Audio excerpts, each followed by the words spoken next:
Hey everyone! Our daughter has been using the scooter for about 3 years now. It's one of those 2-in-1 scooters where kids can either sit or stand depending on what they feel like. Let's take a closer look. The switch between seat and standing mode is quick. No tools needed. You just flip it and click the handlebar into place and you are good to go.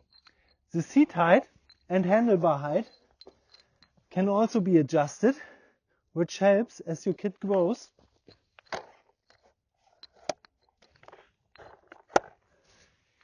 There's also a foot brake on the rear wheel. It has 2 front wheels for added stability. And what we really appreciate in the beginning was this little pad under the front. It slows them down a bit instead of tipping forward. That probably prevented a few crashes early on. Build quality is solid. We used it in all weather and it held up fine. If you want a scooter that grows with your child during their first few years, this might be worth checking out.